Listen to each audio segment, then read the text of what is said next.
né?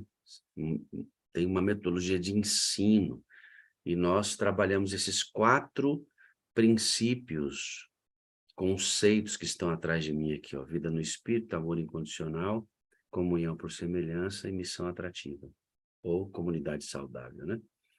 E aqui todos os dias a gente, direto ou indiretamente, trabalha esses conceitos para que eles vão se tornando aqui reais na sua maneira de pensar, que pelo poder do Espírito Santo também se tornam reais na sua prática, né?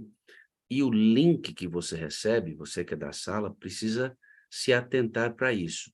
Todos os dias tem lá a ênfase, às vezes ela se repete por vários dias, às vezes a gente alterna, mas no link que você recebeu para entrar aqui, tem lá que a ênfase de hoje é vida no espírito. Nossa primeira ênfase aqui, ó.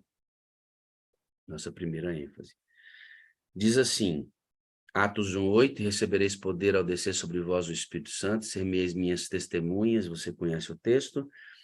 E aí o texto do Espírito de Profecia, que está em Parábolas de Jesus, diz assim, ó: o Espírito Santo vem para convencer do pecado, e a fé que brota do coração opera por amor a Cristo, conformando-nos em corpo, alma e espírito à sua própria imagem. Então o Espírito Santo vem para alinhar. Por isso está escrito assim, igreja alinhada aí, no seu link. Alinhada por quê? Porque enquanto o Espírito Santo trabalha, o resultado é que você tem a própria imagem, e eu também. Por isso nós dizemos aqui, né? Você é a parte visível de Deus.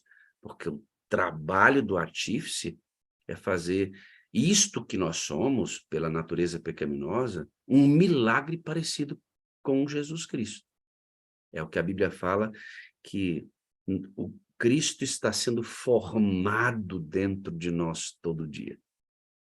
É isso que a Bíblia diz. Então, o link é sempre um pedacinho da aula de todo dia. Então, preste atenção no link. Falando em link, provavelmente você recebeu o link de reforço, compartilhe, porque nós queremos a maioria de amigos aqui, adorando conosco na madrugada, tá bom? Vamos dar uma caminhada na palavra de Deus. O tema que eu vou tratar hoje é um tema que me causa preocupação e, ao mesmo tempo, é um tema que me traz muita esperança, porque há um grande problema que nós temos que resolver e nós temos uma solução muito maior do que o problema. O que nós precisamos juntos é nos atentarmos para essa grande solução que nós temos e acreditarmos que, se lançarmos mão desta grande solução e a utilizarmos como o Senhor ordenou, então esse grande problema que nós temos será solucionado. Então, a discussão do tema de hoje, ela vem com esta moldura, um problemaço, mas com uma solução muito maior. Nós temos que aprender a fazer a junção dessas duas coisas, juntos, é um aprendizado. A sala é uma sala, a sala é uma sala de aula, né? Então, eu vi que algumas pessoas entraram agora, venham a hora que você acordar, venha. Eu sei que tem gente que está vendo depois essa reunião, veja essa reunião depois, mas eu quero fazer um apelo para você. Venha, faça o esforço para você estar desde o início da sala, aqui na madrugada, aqui na madrugada. Nós louvamos a Deus quando você acompanha em outro momento. Tem gente aí do fuso horário que a sala entra 10 da manhã, ótimo, é o horário que a sala entra, perfeito. Mas no fuso que nós começamos às 5, venha na madrugada. Você que encontra a sala às 10 aí, não deixe de buscar Deus na madrugada. Seu primeiro encontro acontece nas melhores horas do dia.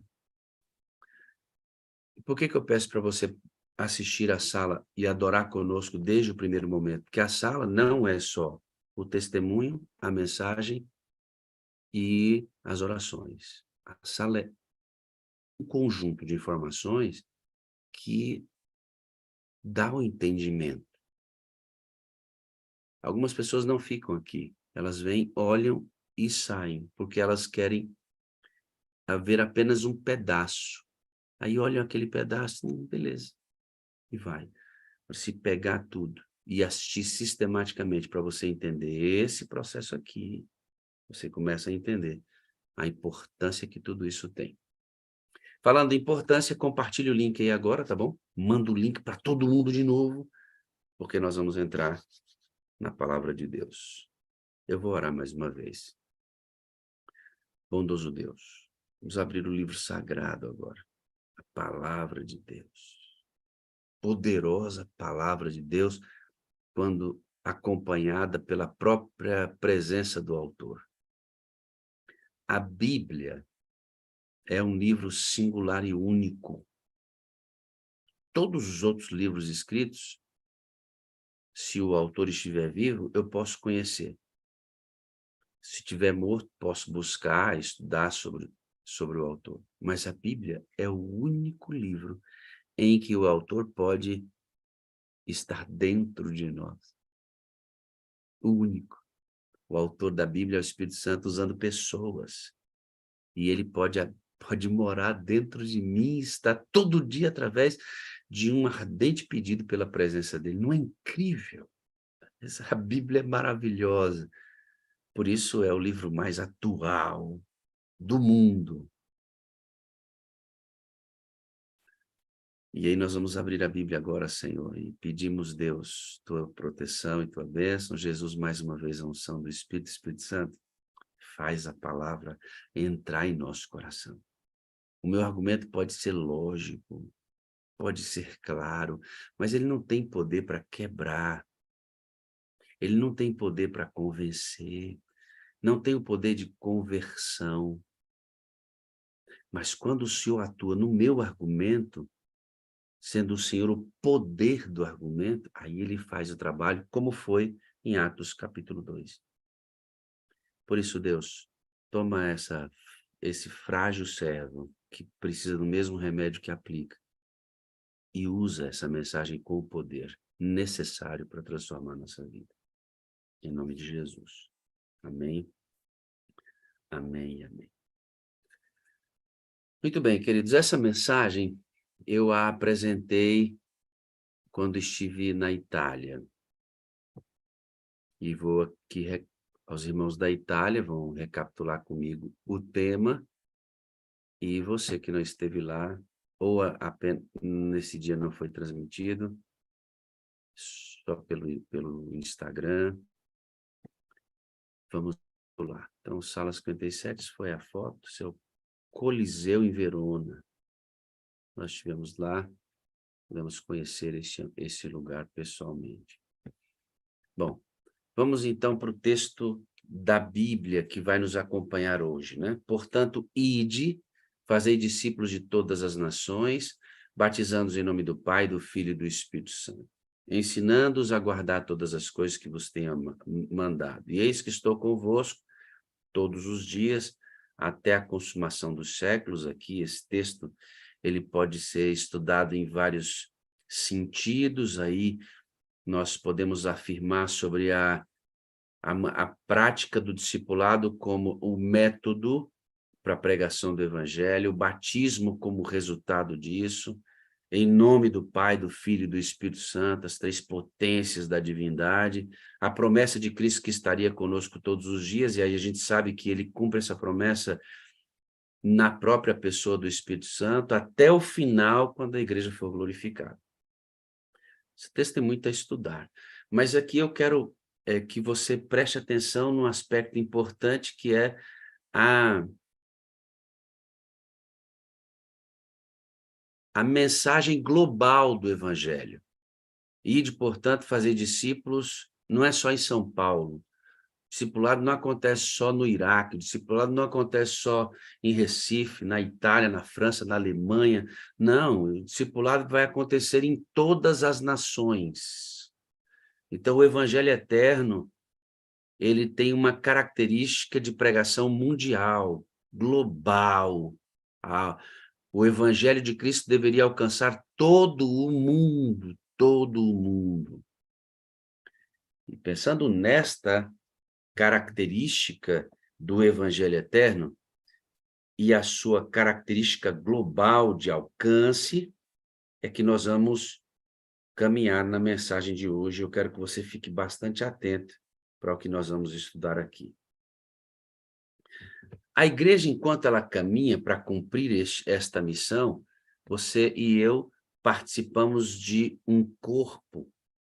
Ora, vós sois o corpo de Cristo e seus membros em particular.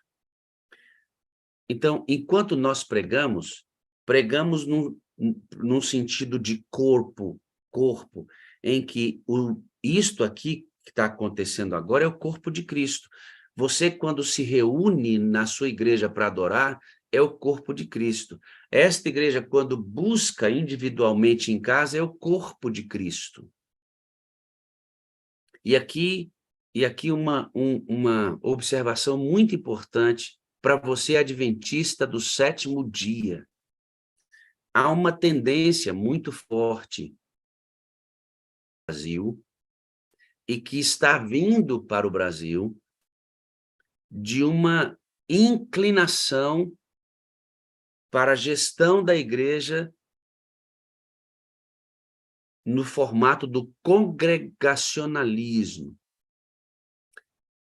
Rapidamente, o congregacionalismo são igrejas que fazem a gestão naquela própria igreja, sem elas estarem ligadas a uma estrutura administrativa. Amados, nós adventistas do sétimo dia não cremos nesse tipo de administração. Essa estrutura que você tem, Igreja Mundial, as sedes da Igreja Mundial nas figuras da divisão sul-americana, as uniões em cada parte do mundo, as associações ou missões em toda parte, a igreja, o distrito, a igreja local, a liderança da igreja local, nós acreditamos que essa maneira de administrar é a mais próxima maneira que a Bíblia apresenta a gestão, a administração, numa dependência. Só para você ter ideia, o país mais pobre do mundo só conseguiria manter ali naquele lugar 8 pastores. 8. Uma população grande. Mas sabe quantos pastores tem lá? 108. Por que tem 108 pastores no país mais pobre do mundo? Porque o nosso dízimo, quando você separa o seu dízimo e devolve na sua igreja, ele vai para a associação ou missão e ele é distribuído, União, Divisão, Igreja Mundial. E esse dízimo sustenta pastores em lugares que esses pastores não poderiam pregar. Se a igreja é congregacionalista, isto não aconteceria. E o evangelho não seria pregado lá, naquele país mais pobre do mundo. E isso acontece em todos os lugares pela distribuição do nosso dízimo na estrutura administrativa da igreja. O congregacionalismo mataria isso. Então, qualquer tendência de não crer no corpo, qualquer tendência de que não preciso mais do corpo, posso adorar sozinho em casa, posso adorar sozinho no meu pequeno grupo, só a sala 57 é suficiente. Irmãos, esqueçam isso. Isso não pode passar pela nossa cabeça. E o Senhor vai proteger nossa igreja desse tipo de pensamento que está invadindo algumas áreas da igreja no mundo e chegando forte no Brasil. Nós não somos congregacionalistas. Esse modelo não é bíblico. E nesse processo em que a pregação do evangelho será pregada a toda nação, língua, tribo e povo, nós participamos de um corpo em que você tem um papel coletivo e um papel individual. Ora, vós sois corpo de Cristo e seus membros em particular. Neste contexto, o Senhor nos diz o que a igreja é. Olha aí, ó. A igreja é um instrumento apontado por Deus para a salvação dos homens e foi organizada para servir. E sua missão é levar o evangelho ao mundo. Lembra lá do Ide que eu acabei de ler? E pela igreja será o seu tempo manifesta os mesmos aos principados, potestades dos céus. A final e ampla demonstração do amor de Deus. Então, esta igreja, que é o corpo de Cristo, em que você tem uma função nela coletiva e individual, ela foi estabelecida e organizada pelo próprio Deus para servir e com o propósito, que tipo de serviço é esse? De levar o evangelho ao mundo. Evangelho, irmãos, nossos atos de bondade, e aqui a gente estimula muito isso, né?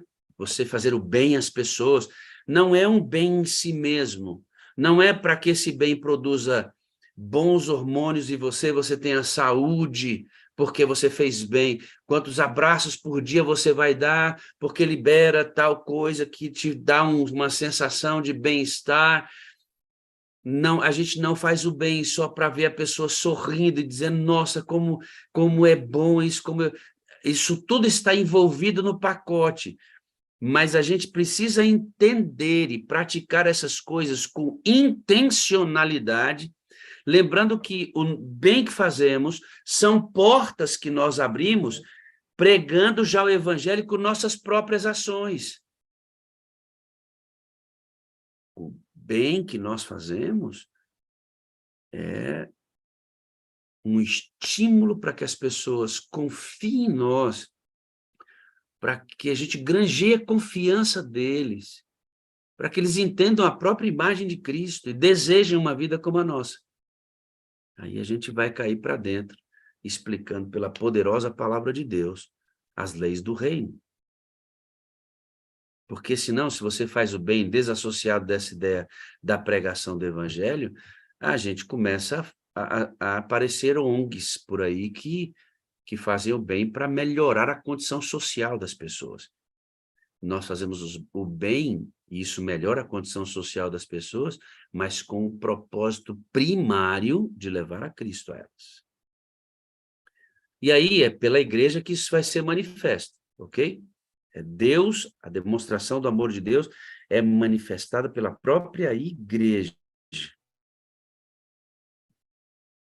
Quando você olha esta ordem e a dimensão extraordinária desta tarefa, você fica preocupado.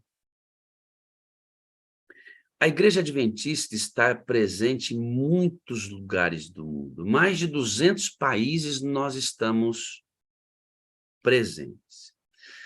O que eu vou apresentar para você agora como dado, como informação, foi uma mensagem que o meu presidente da associação, pastor Jean, trouxe para nós em um concílio, não neste agora, estive em concílio na terça-feira, mas no concílio anterior a esse,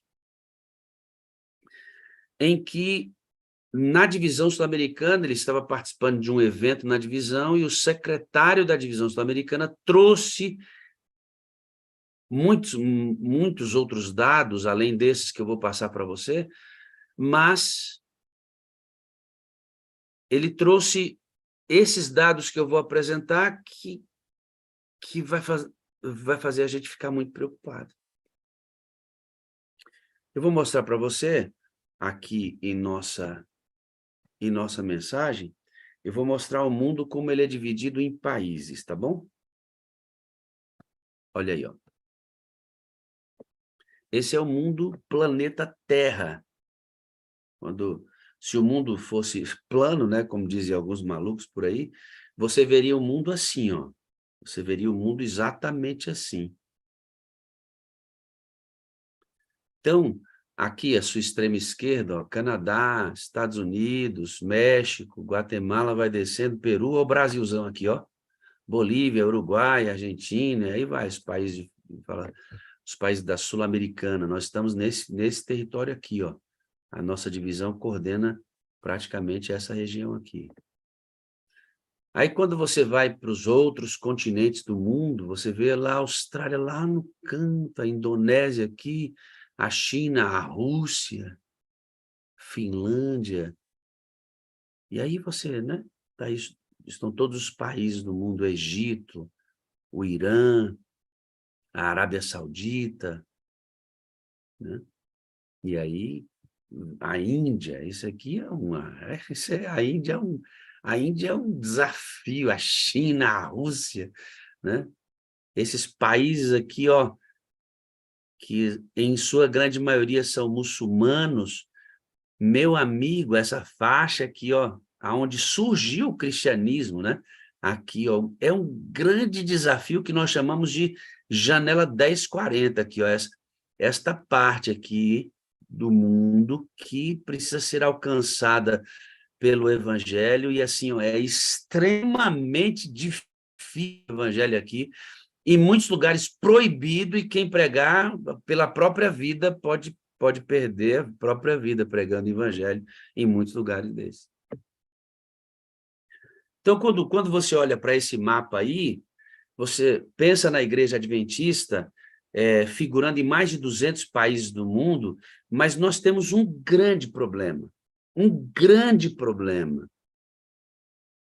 O evangelho deve ser pregado a toda a nação, tribo, língua e povo, certo? Certo.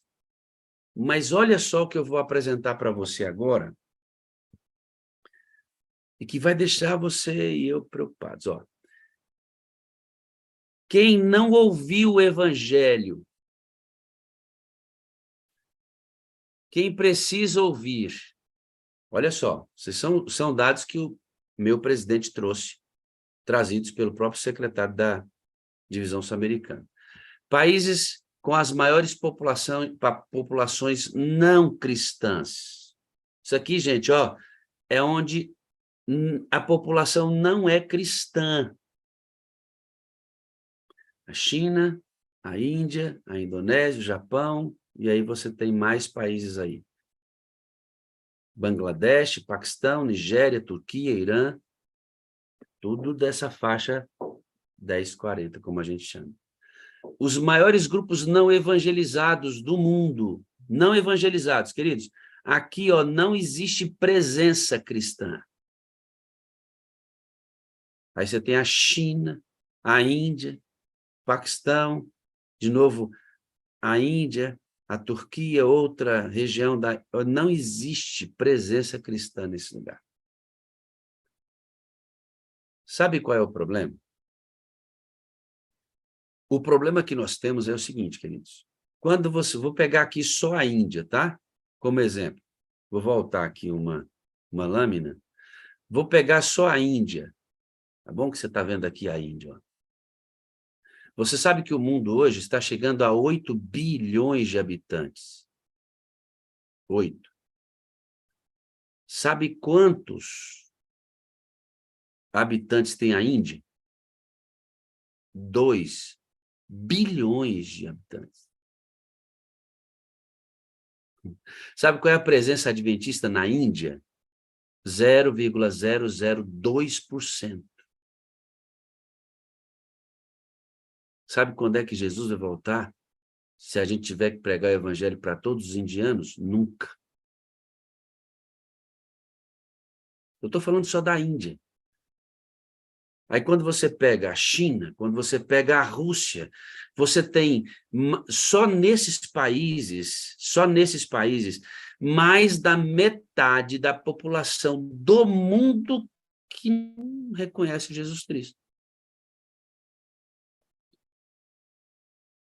E que a presença cristã nesses lugares, ó, e aí a presença adventista é menor ainda. Olhando para esse quadro, como é que a igreja cumpre como instrumento de Deus para evangelizar? Como é que a igreja vai demonstrar o amor de Deus para toda essa gente?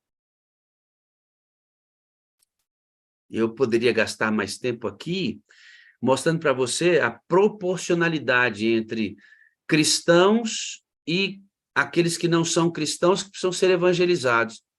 Meu amigo, há países que um cristão precisa evangelizar centenas e centenas e milhares. Só ele. Só ele. Sendo que muitos países desses nem liberdade para pregar você tem. Na Itália, onde eu estive agora recentemente com nossos irmãos de lá, não é permitido você bater na porta de alguém para oferecer literatura, para oferecer estudo bíblico. Lá você tem liberdade de praticar a religião que você quiser. Existe liberdade religiosa, mas não existe liberdade para pregar. E se você for denunciado pregando, você vai ser sancionado pelo governo. É assim. Existem lugares que, se você for pego pregando, você é morto, irmão. E quando a gente olha para esse quadro, e olha para esse mundão aqui, ó, em que as maiores populações do mundo não são evangelizadas, me diga uma coisa, como é que a gente vai resolver isso aqui, ó? Deixa eu voltar aqui para você entender o que eu estou querendo dizer. Ó, como é que a gente vai cumprir isso aqui? Como é que a igreja, esse instrumento apontado por Deus para a salvação dos homens, organizada, vai pregar o evangelho? Como é que ela vai manifestar a demonstração do amor de Deus se a nossa realidade é essa aqui, ó? Tem uma faixa no mundo que não é evangelizada e que compõe a maior parte da população do mundo. Ou seja, a Igreja Adventista está em mais de 200 países do mundo, mas onde tem a menor faixa populacional do mundo. Está entendendo o problema que a gente tem? Você evangeliza um aqui na Índia, numa população de 2 bilhões, nascem centenas e milhares no mesmo dia.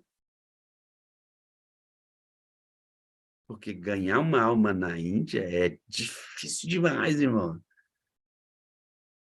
Só que numa população de 2 milhões, nascem centenas e centenas de milhares todo dia.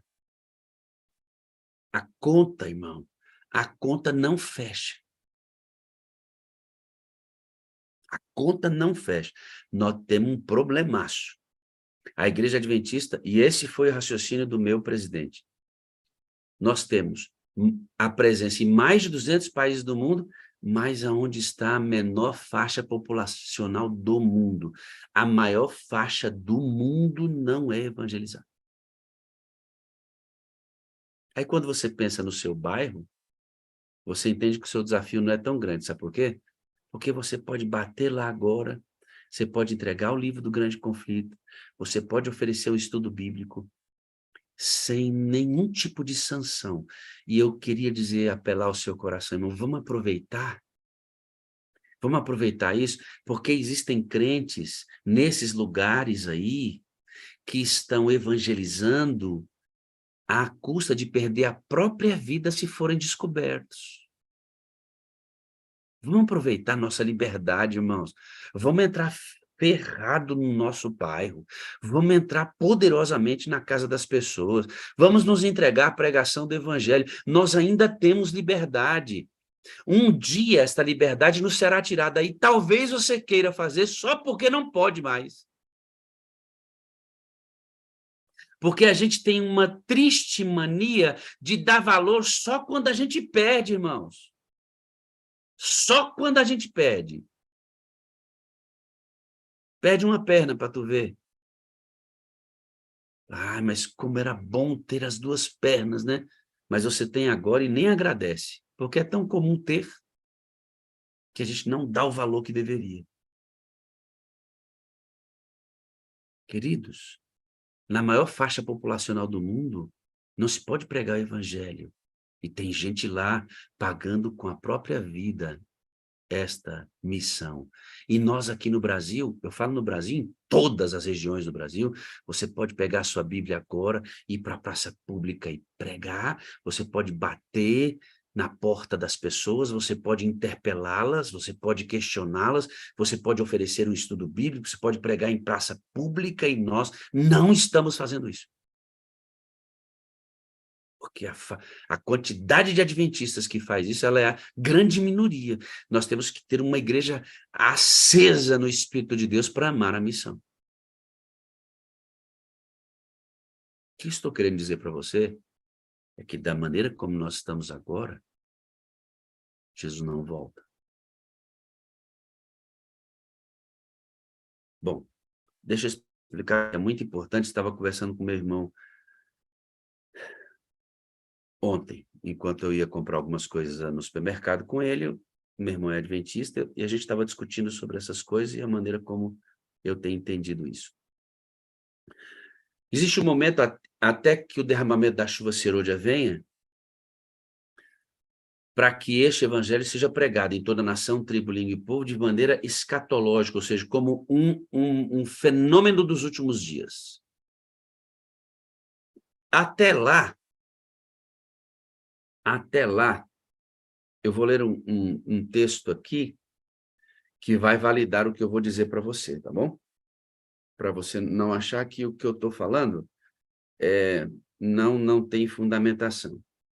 Então, olha só, eu vou ler um texto que diz assim: Deus tem filhos, muitos deles nas igrejas protestantes e um grande número nas igrejas católicas, que são mais fiéis para obedecer à luz e para proceder de acordo com o seu conhecimento do que um grande número entre os adventistas observadores do sábado que não andam na luz.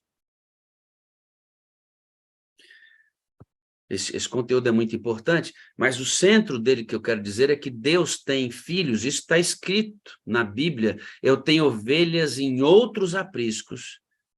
Então, quando Deus olha para o mapa do cristianismo, ele tem milhares e milhares, milhões e milhões de pessoas salvas, que não conhecem esse evangelho eterno, e nós, adventistas, somos detentores dele, cremos ser a igreja para este tempo, mas eles têm o que receberam e são fiéis a esta verdade, salvos nesta verdade até que o Senhor esclareça e ele tenha que ser fiel à nova luz que recebeu. Mas enquanto não receberem e praticarem honestamente a sua fé, são filhos de Deus salvos lá.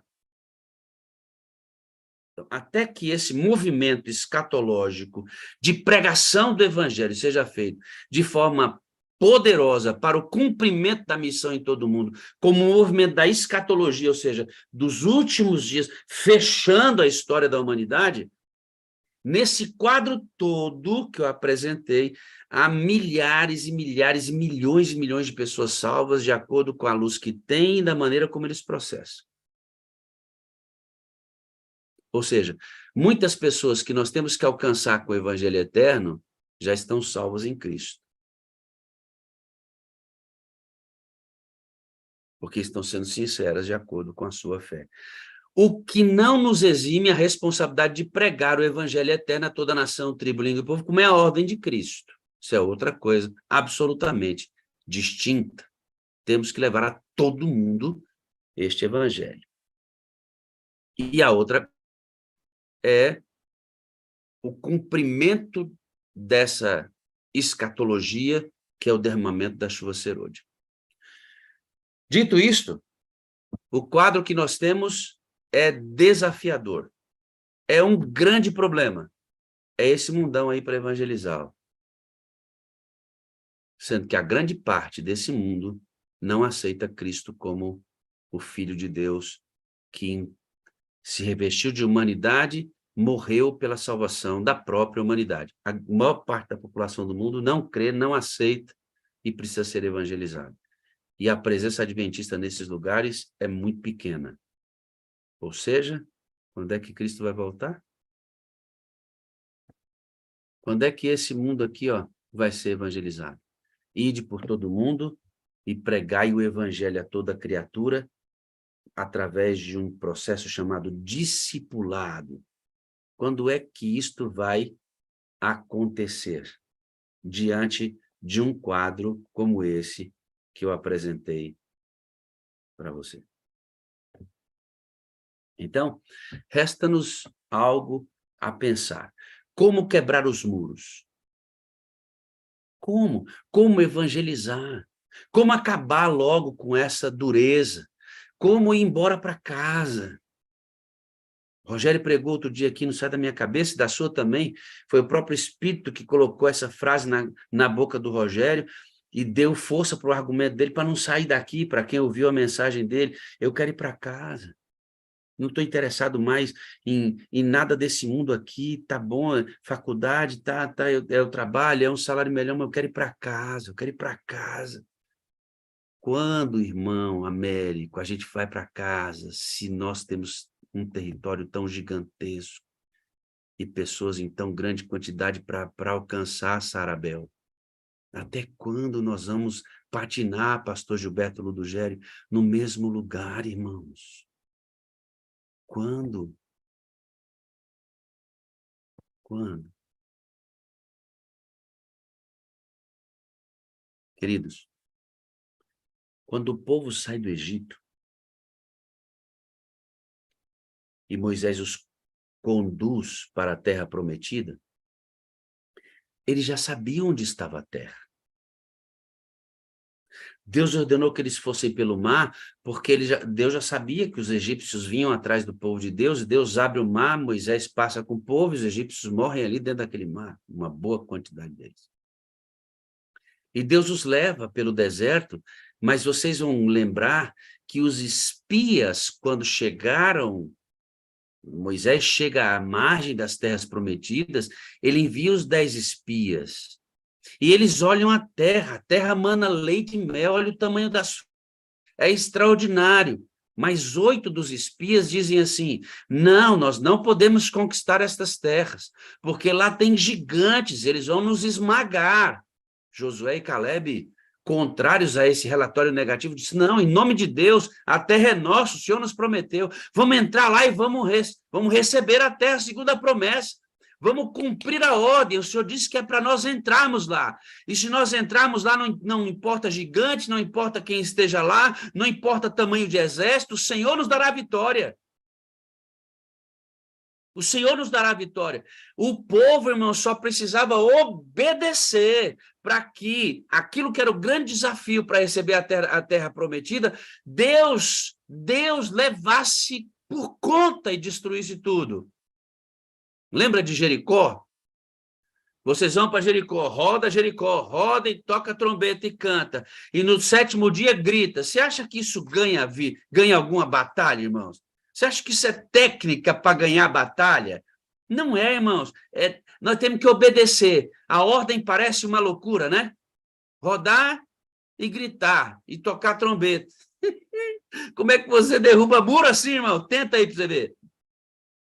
Mas era a ordem, e nós temos que obedecer à ordem do Senhor, para que ele cumpra a sua parte. Para que ele cumpra a sua parte. Quando os espias voltaram, eles dão um relatório negativo. E aí Deus fala assim, quantos dias vocês espiaram a terra? 40 dias. Não foi? Pois muito bem. Para cada dia 1 ano. Vocês vão rodar no deserto 40 anos por desobediência. Ou seja, eles já podiam ter entrado, mas por desobediência, aquela geração morreu toda no deserto. Restou Josué e Caleb. Não quero dizer aqui que toda aquela geração morreu perdida. Não, muitos podem ter se arrependido e entregado novamente a vida a Deus. Mas aquela geração é que deveria possuir a terra. Não receberam porque foram desobedientes. Desobedientes à ordem. Que ordem? Entrem! Tomem a terra, eu vou dar a terra para vocês. Não, tem gigante lá.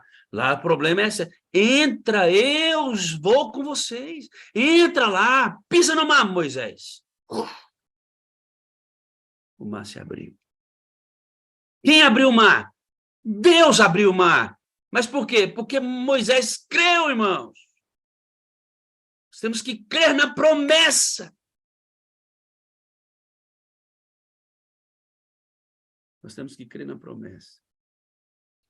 Qual é a ordem que Deus deu para os discípulos? Olha só a ordem que ele deu. Lucas capítulo 24, verso 49 diz, eis que sobre vós envio a promessa de meu Pai. Ficai, porém, em Jerusalém, até que do alto sejais revestidos de poder. E estavam sempre no templo, louvando e bendizendo o nome de Deus. Qual foi a ordem de Jesus para os discípulos quando ele ascendeu aos céus? Vão, para Jerusalém. E que ele fica lá em Jerusalém, na cidade de Jerusalém, até que eu os revista de poder para a pregação do evangelho que eu estou mandando que vocês preguem. Agora, não saiam de lá até que vocês recebam poder.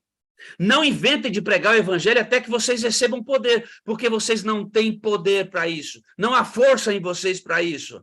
Vocês precisam de um poder adicional. É muito difícil, é muito complexo, é muita gente, são muitos idiomas, são muitos pensamentos, filosofias humanas, muita modernidade, muita coisa para vocês romperem. Vocês não têm condições para isso. Vocês precisam estar revestidos de poder, a menos que vocês não queiram herdar a terra, mais uma vez.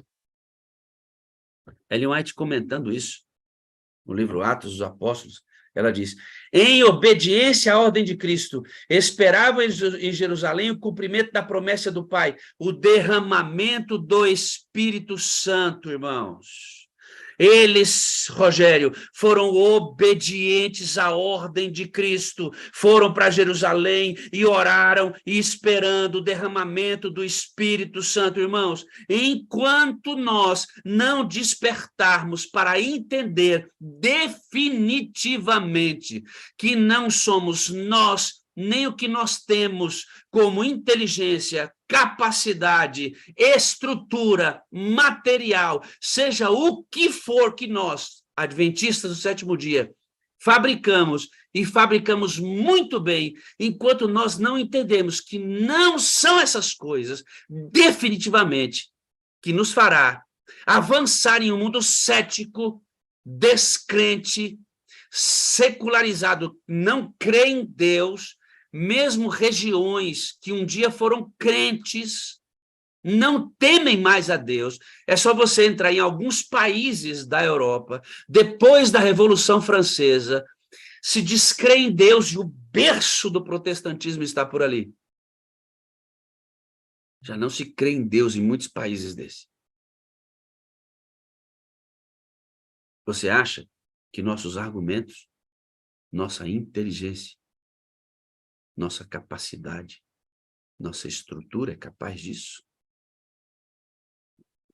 Enquanto nós acreditarmos assim, ficaremos à margem da entrada da terra, morrendo geração após geração. A estrutura, e tudo que nós temos aí, você pode colocar na ordem que você quiser, tudo isso é extremamente importante. Foi o próprio Senhor que deu as capacidades, o dom, a estrutura, tudo que nós temos, foi o próprio Deus que nos deu. Mas essas coisas devem ser umedecidas pela nossa obediência à ordem do desejo pelo Espírito Santo. Eu vou continuar o texto. Olha o que diz. O texto diz assim, ó, esses dias de preparo foram de profundo exame de coração. Os discípulos sentiram sua necessidade espiritual. Percebe? Ó? Quando aqui está dizendo assim, ó, os discípulos sentiam sua necessidade espiritual, não é outra coisa senão a necessidade do Espírito Santo. Aí, ó, e suplicaram do Senhor a santa unção, irmão. Isto precisa estar em todo crente adventista. Isto precisa estar em todos nós. Necessidade espiritual. E aqui eu quero fazer um comentário. Muitos oram para mim, pastor, ore pela minha vida espiritual. E aí muitos dos nossos irmãos, e eu fui assim por muito tempo, acreditava que vida espiritual era somente leitura da Bíblia, oração, jejum, trabalho pelo perdido.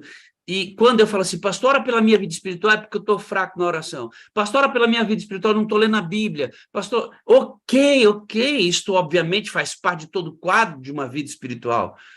Mas quando o texto que a gente está lendo aqui precisa ir para o centro, a necessidade espiritual que eles tinham era a necessidade de receber a unção, a promessa. Olha ali, ó.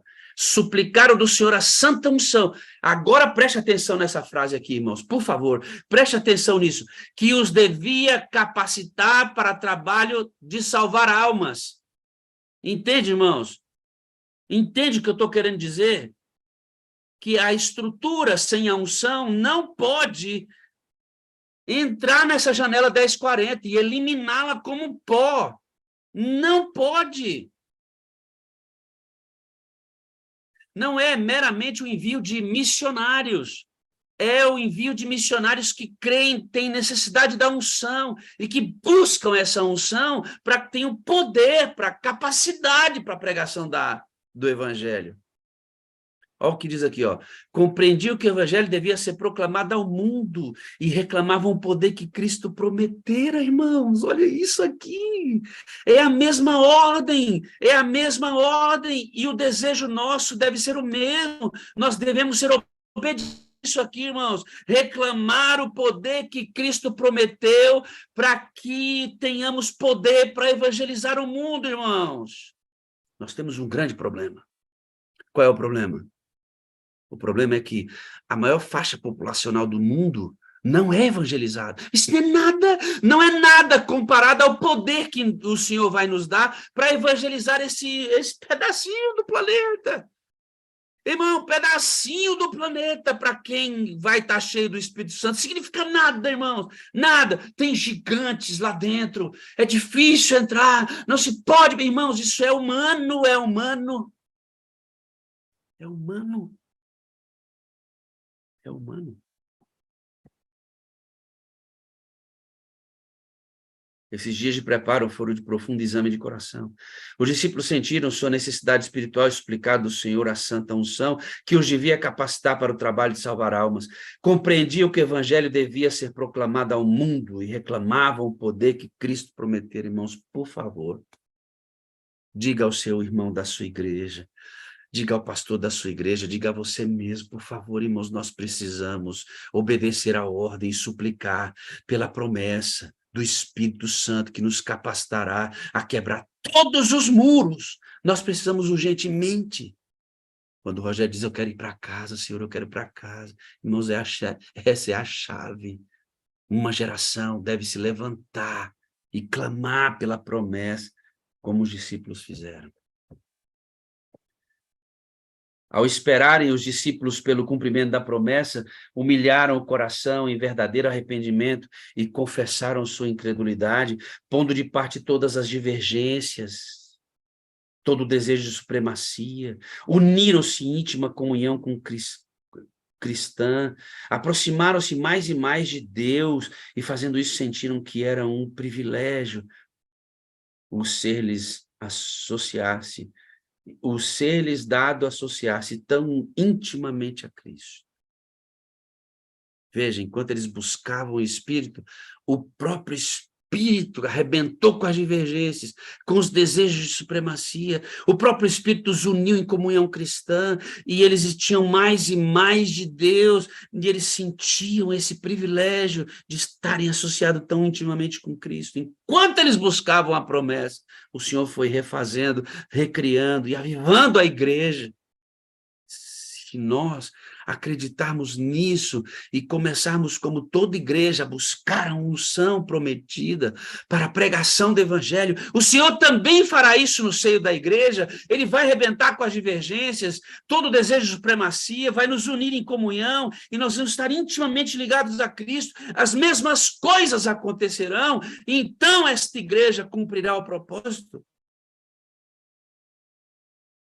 Queridos, o pastor Josanã Alves esteve em nosso concílio agora, nesse último concílio. Foi ele que pregou sobre esse insight que eu falei, sobre o congregacionalismo. Eu vou até convidá-lo para vir fazer a mesma mensagem aqui. Extraordinário conteúdo para nós, adventistas, abrimos a nossa cabeça sobre os perigos que rondam a nossa igreja, tão preciosa aos olhos do Senhor, tão preciosa aos olhos do Senhor. E ele vai dizer assim, eu não sou romântico. Eu não sou romântico. Eu sei que a igreja tem problemas. Eu sei que seres humanos pontualmente cometem erros.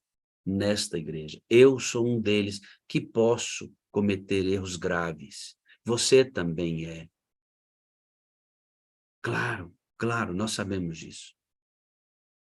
Mas, ao mesmo tempo, a promessa do Senhor e a declaração que lemos agora, que esta mesma igreja, defeituosa como possa parecer, segundo Ellen White mesmo diz, frágil, como quase que parecendo que vai cair, é a menina dos olhos de Deus, objeto de maior cuidado dele. Essa igreja, queridos, precisa acordar para clamar o poder. É do poder que nós precisamos.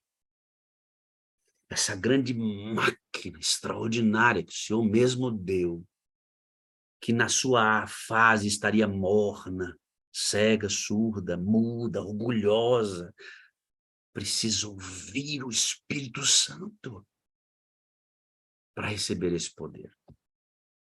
Quando nós estudamos detidamente as condições de Laodiceia,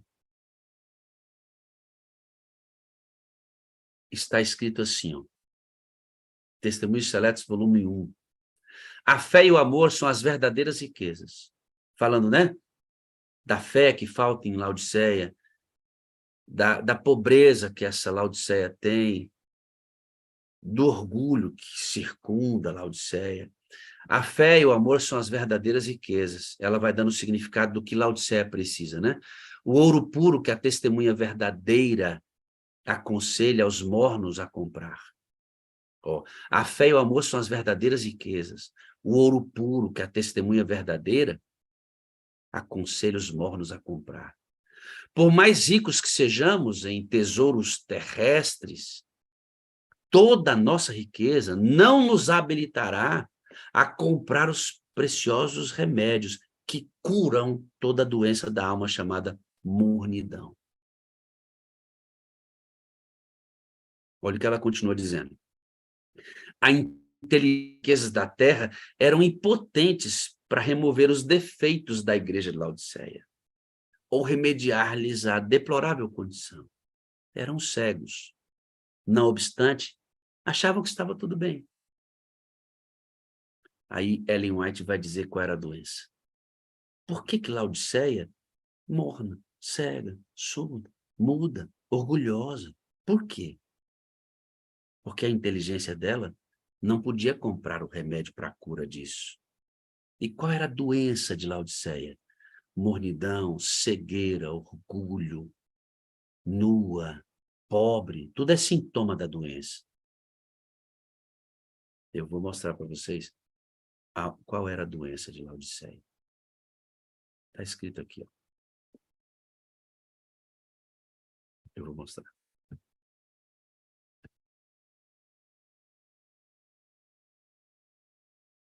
Aqui, ó. O Espírito de Deus não lhes iluminava a mente e não percebiam sua pecaminosidade. Não sentiam, portanto, necessidade de auxílio. Veja, queridos, veja aqui, ó, que tudo que eu estou pregando está bem encaixadinho, ó. Morna, cega, surda, orgulhosa, nua. Veja, não necessitava de auxílio para essas doenças, para esses sintomas. Por quê? O Espírito de Deus não lhes iluminava a mente. Achava que estava tudo bem. Estar sem as graças do Espírito de Deus é realmente triste. Mais terrível condição, porém, é estar assim destituído de espiritualidade de Cristo, percebe? Os discípulos tinham necessidade de espiritualidade. Qual era a necessidade de espiritualidade deles? Era a necessidade da unção, que era a promessa. E a falta da unção de não ouvir o Espírito causava baixa espiritualidade e havia pouco de Cristo nesses mornos. E ainda buscar justificar-nos dizendo aos que sobressaltam por nós que não necessitamos de seus temores nem piedade. Temível é o poder da ilusão própria no espírito humano. Cegueira! Tomar a luz por trevas e as trevas por luz. A testemunha verdadeira aconselha-nos a comprar dele ouro, provado no fogo, vestidos brancos e colírios.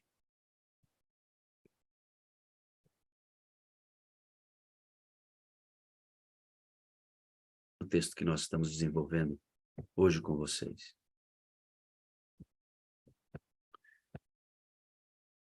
Atos capítulo 2, versículo 1 diz: E cumprindo-se o dia do Pentecostes, estavam todos reunidos no mesmo lugar, e de repente veio sobre eles um som como de um vento veemente e impetuoso, e encheu toda a casa que estavam assentados. E você continua lendo comigo. E foram vistas sobre eles línguas repartidas, como que de fogo, as quais pousaram sobre cada uma delas.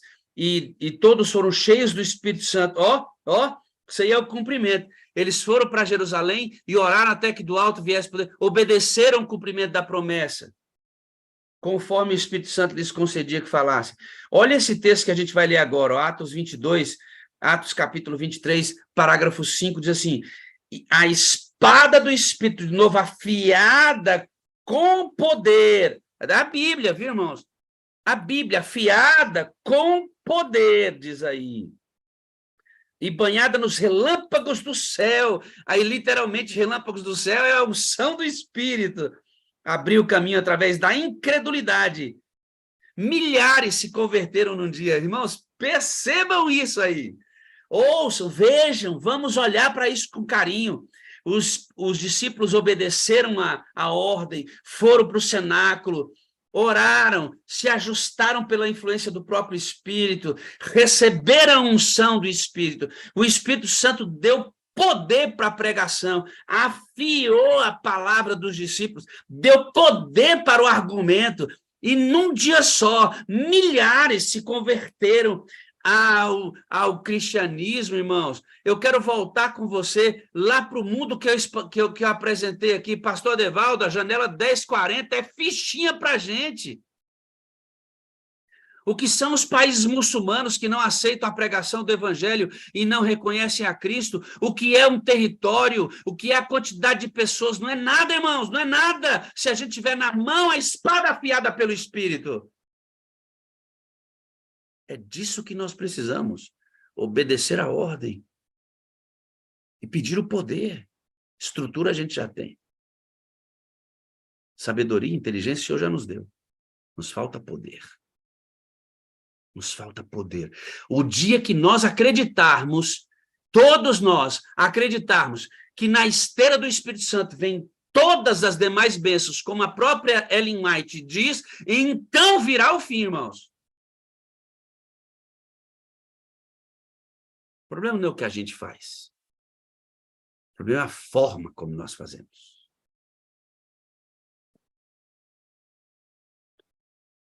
Vamos imaginar, então. Vamos continuar o texto. Está tudo lá, irmãos, é só a gente estudar. Estavam habitando judeus, varões religiosos de todas as nações do céu. Presta atenção, o cenário da pregação do evangelho para os discípulos. Vê se não era desafiador para eles. Pregar o evangelho ali. Vê se não era. Ó, durante a dispersão, os judeus tinham sido espalhados por quase todas as partes do mundo habitado. E em seu auxílio tinham aprendido falar várias línguas.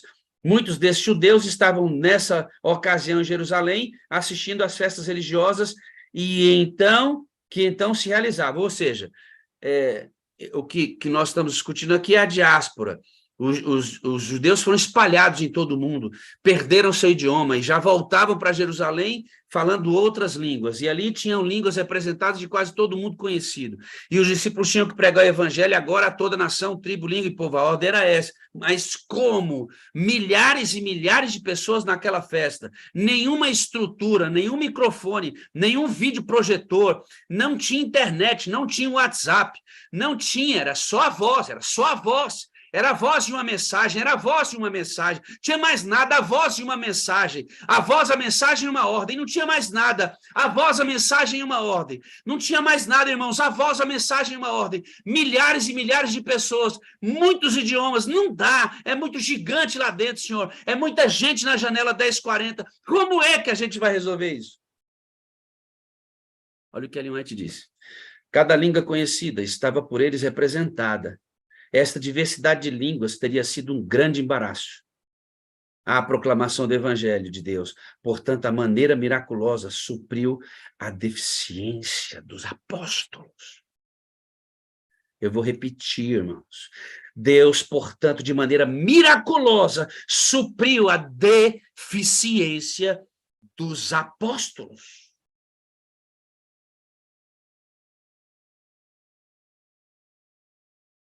Queridos, nós somos deficientes para pregar o evangelho em todo mundo.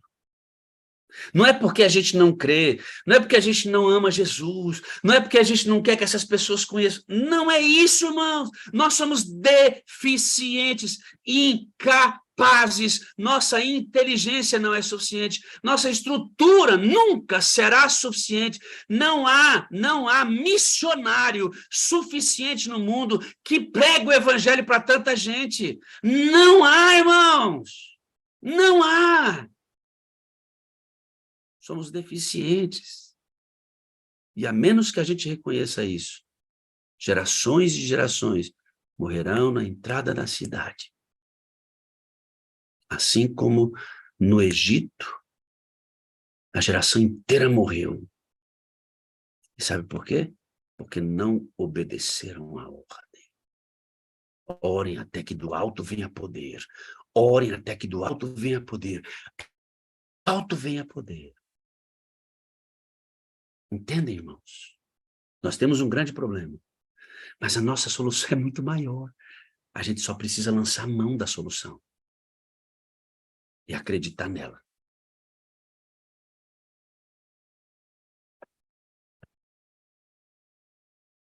Olha o que diz aí.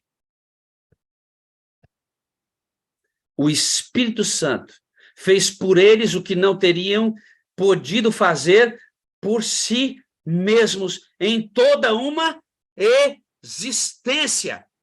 Eu não estou falando nada da minha cabeça, irmãos.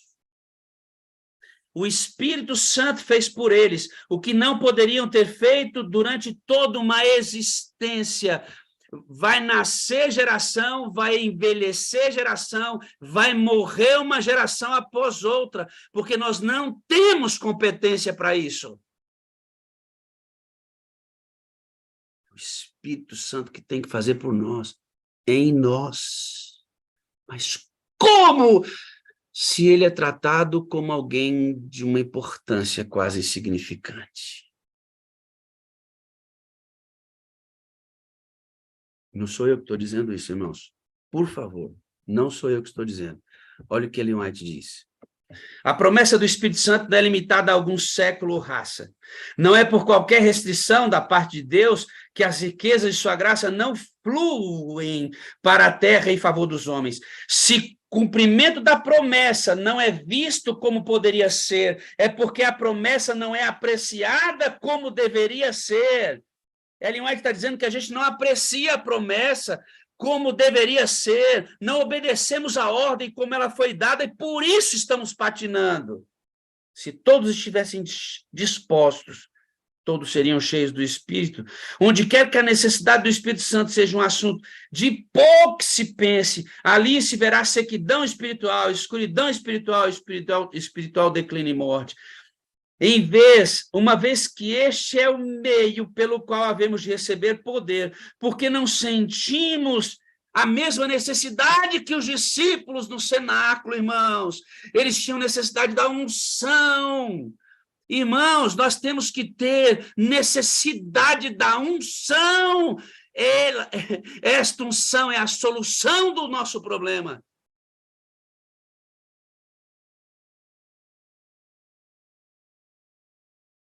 Entenda isso, irmão.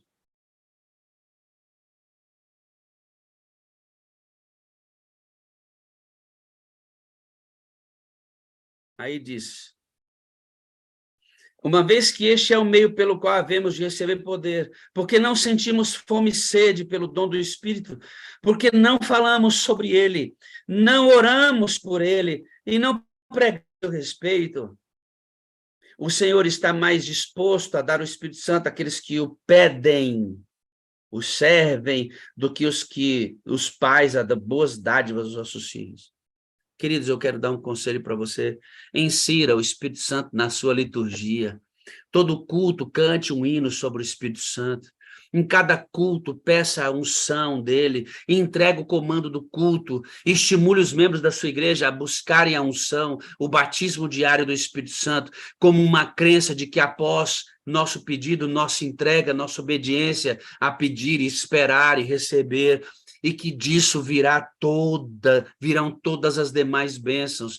A janela 1040 não é nada, como não foi nenhum empecilho para Pedro e para os apóstolos pregar para milhares e milhares de pessoas sem nenhuma estrutura. Percebam, ela diz, seria um empecilho, seria um empecilho se eles dependessem de sua deficiência. Mas como eles receberam poder, não houve empecilho. Naquele dia, Pedro fez um sermão extraordinário, extraordinário. E 3.000 foram batizados, de milhares que ouviram o evangelho. Não tinha microfone. Pedro não tinha um texto na frente dele. Pedro não tinha internet. Pedro não tinha um vídeo projetor. Pedro não tinha os grandes telões. Pedro não tinha um microfone da Shure, extremamente poderoso. Não. Pedro tinha o Espírito e uma mensagem. Pedro tinha o Espírito e uma mensagem. Obviamente, o Senhor levantou sua igreja e deu toda a estrutura para a igreja. Glória a Deus pela estrutura, capacidade, seres humanos que a gente tem. Como disse, a igreja mais linda do mundo, a igreja que cumpre a profecia. Amo minha igreja, sou pastor adventista até o último fio de cabelo do meu corpo, irmãos. Amo demais. Posso falhar, posso cair. Eu sou um ser humano, mas amo demais essa igreja. Creio demais nessa igreja. Respeito os meus líderes. E vocês sabem o quanto estimulo o bom cuidado com o pastor. Vocês sabem disso. Porque eu entendo que não existe pastor sem ovelha, nem ovelha sem pastor. Nossa unidade é fundamental. Mas a gente precisa obedecer à ordem. A gente precisa obedecer à ordem. Como foi dada. Por quê? O texto vai continuar dizendo assim, ó. O Espírito, o Senhor está mais disposto a dar o Espírito Santo àqueles que os servem do que os pais a dar boas dádivas aos filhos. Ellen White diz que esse poder o Espírito Santo está esperando ser pedido por nós. Está à disposição. Como evangelizar o mundo? É um grande problema, irmãos. Mas a solução é muito maior. Qual é a solução? É pegar toda essa estrutura linda que Deus nos deu e umedecê-la. E umedecê-la. Desculpa, e umedecer. E banhar essa estrutura com poder.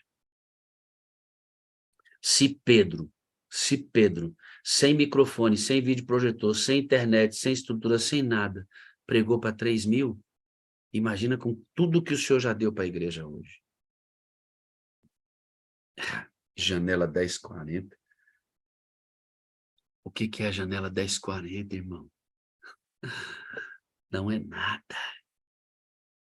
O que são os países que não creem em Cristo? Não é nada. O que é a falta de dinheiro? Não é nada. Mediante o derramamento da promessa, se nós acreditarmos desta maneira. Precisamos, irmãos, olha para mim, amada, nós precisamos de redirecionar a nau. Precisamos do poder, do cenáculo. Até que do alto venha poder. Aquele poder era para dar início à igreja, certo? A igreja cristã foi fundamentada no Espírito. Cristo nasceu do Espírito. Cristo foi levado para o deserto pelo Espírito. Cristo foi ressuscitado pelo Espírito. Cristo pregou pelo Espírito. Tudo dependente do Espírito. A igreja tem que fazer a mesma coisa. Então, naqueles dias, eles oraram até receber, não é? Agora, diante da luz mais ampla que nós temos que pedir todo dia para receber todo dia e cumprir a promessa. Pedir todo dia para cumprir todo dia. E aí, esta deficiência que nós temos como igreja para pregar o evangelho será suprida pelo poder que está em nós. Pregar o evangelho em todo mundo é um problemaço. Mas a solução que Deus deu para pregar o evangelho é incomparavelmente maior ao problema. Por que patinamos? Por falta de poder. Por falta de compreender isso. Enquanto a gente continua fazendo muito bem o que faz. Atenção da necessidade espiritual que os discípulos tinham, e a necessidade espiritual deles era a unção prometida, precisa vir para dentro de nós. E eu, pastor Wagner, preciso viver isso primeiro. Eu preciso fazer isso primeiro. Então, como evangelizar o mundo? Cada obreiro deve fazer sua petição a Deus pelo batismo diário do Espírito. Cada obreiro, aqui é todo membro da igreja adventista, irmão. Todo membro. Como diz a expressão, de mamã da caducando. De jovenzinho até o mais velho. Cada membro da igreja, cada líder da igreja, cada pastor da igreja, cada ancião da igreja, cada obreiro devia fazer sua petição a Deus pelo batismo diário do Espírito, porque é dele, o Espírito Santo que desceu em forma de pomba naquele dia, sobre Jesus e o batizou, é dele que nós precisamos para evangelizar o mundo.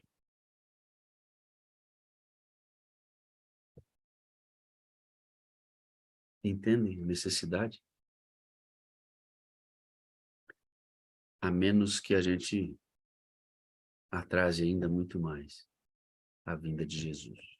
Nós precisamos, urgentemente, migrar para esse lugar.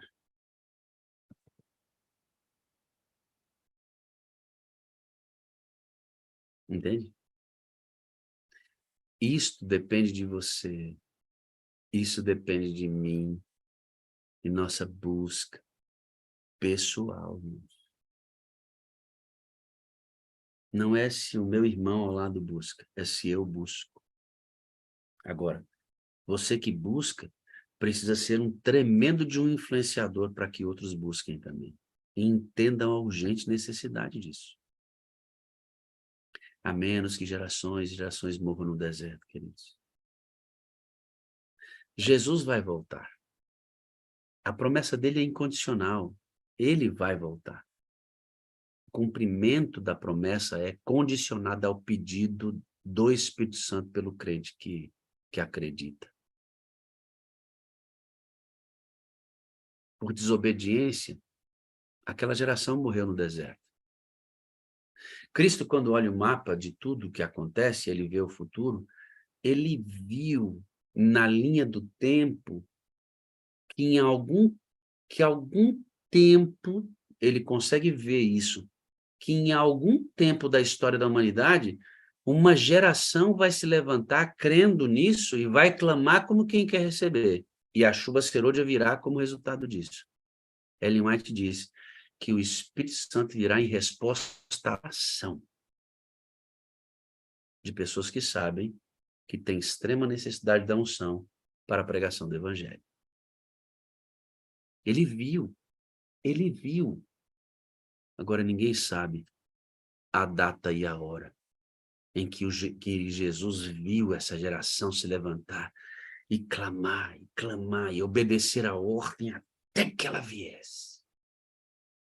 No nosso caso, recebendo todo dia e pregando todo dia, recebendo todo dia e pregando todo dia, até que o momento escatológico, pum, aconteça. E aí todo mundo vai conhecer, mas a geração que antecede o momento escatológico precisa acontecer. E eu desejo muito que a nossa geração seja essa. Porque eu gostaria muito, amado, eu gostaria muito de ver Cristo voltando ainda vivo, sem passar pela experiência da morte. Muito embora ela seja um sono em que estaria absolutamente inconsciente, eu gostaria de ver Cristo agora voltando, os céus se abrindo, aquele trono vindo com uma pequena mão, crescendo o trono de Deus, Jesus Cristo vestido como rei em roupas talares, os anjos de Deus envolvendo todo o planeta Terra, todo, enquanto a terra vomita os crentes, ressuscitando incorruptíveis, enquanto os vivos santos separados que estavam vivos são transformados num abrir e fechar de olhos. E esta grande multidão de todas as gerações, eles são levados aos céus para a posse do dono deles, o Senhor Jesus Cristo. Ah, irmãos, como eu gostaria de ouvir aquela música que diz assim, ó, o mercado está vazio, o trabalho já cessou. Esse hino do Inário é tremendo.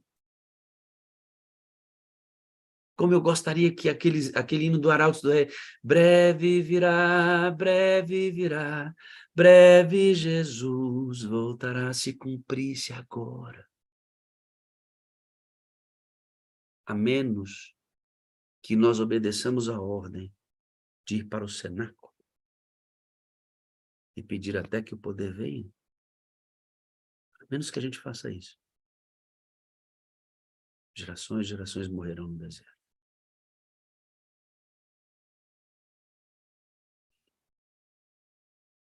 Vamos ouvir um hino juntos.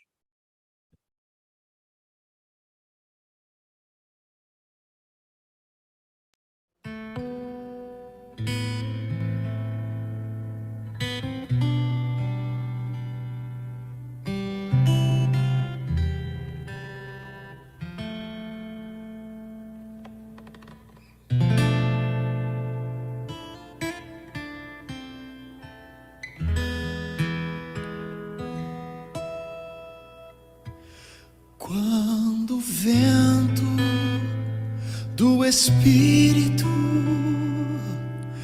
soprar, uma chama viva vai aparecer. Nossos filhos e filhas irão profetizar, nossos velhos sonharão e a igreja mudará. Quando a comunhão for a arma principal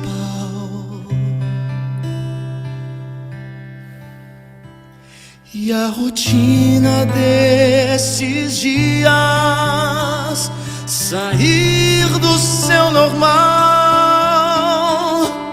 descerá sobre nós o fogo do Espírito.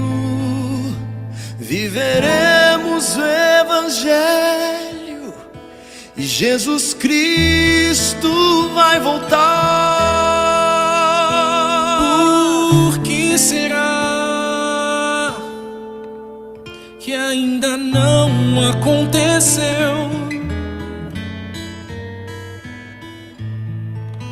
Por que razão não temos fogo a queimar? Pecados escondidos,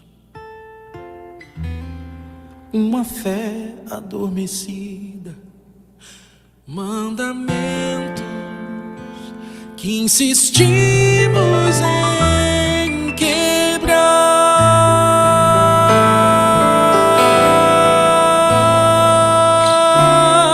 Por que razão? Por que será? Temos tudo nas mãos, mas não há fogo no altar.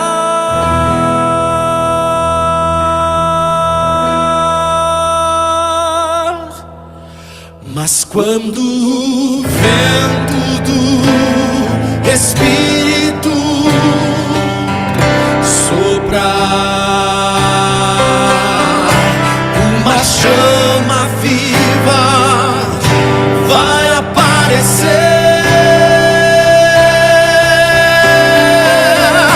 Nossos filhos e filhas irão profetizar, nossos velhos sonharão e a igreja mudará quando a comunhão for a arma principal.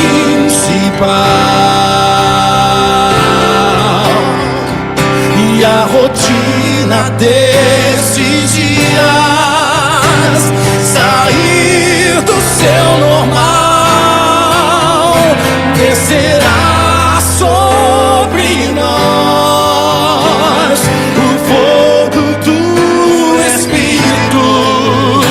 Viveremos o Evangelho e Jesus Cristo vai voltar.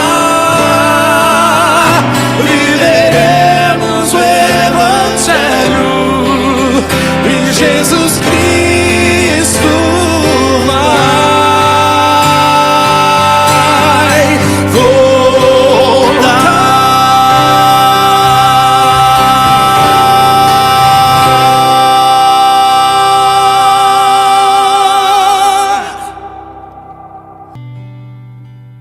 Senhor Deus e Pai, aqui uma multidão, mais de 20 mil pessoas passam aqui nesse culto todo dia.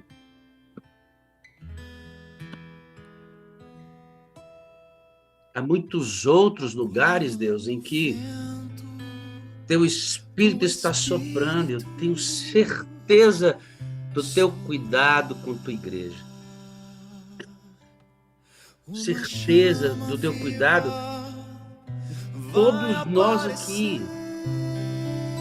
que os Teus propósitos com a igreja se cumprirão. Para isso depende uma parte humana. Uma geração deve se levantar, obedecendo a ordem e pedir pela unção, sabendo que sua deficiência espiritual será suprida pelo poder. E nessa nova fase, na dispensação do Espírito, ele é para aqueles que pedem, diz a profetisa. É para aqueles que pedem e pedem ansiosamente a unção.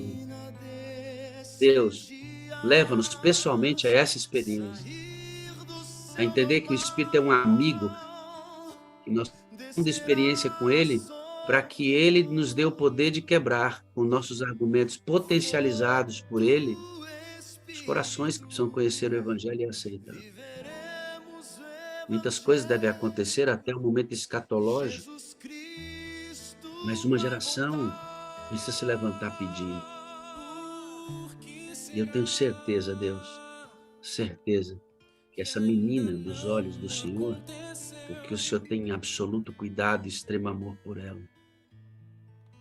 Há muitos pedindo, em muitos lugares, sozinhos, em duplas, trios, grupos, igrejas, associações, uniões, divisão, igreja mundial.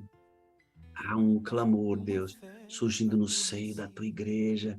Há um movimento espiritual surgindo no seio da tua igreja, um despertamento para essa necessidade. Louvado seja o nome do Senhor por isso. Isso cresça mais, Deus, cresça mais. Que essa consciência venha mais e mais até que a gente receba o poder e as aparentes dificuldades que, se fossem feitas por nossas deficiências, nós nunca conseguiríamos.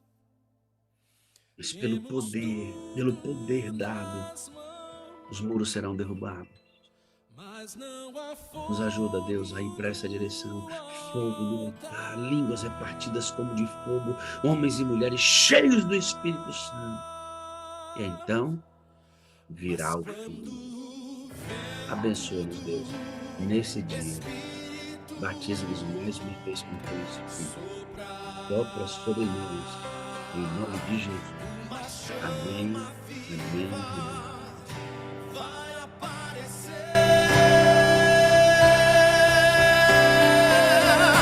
Nossos filhos e filhas. Depois você ouve essa música de novo, tá bom? Você pega esse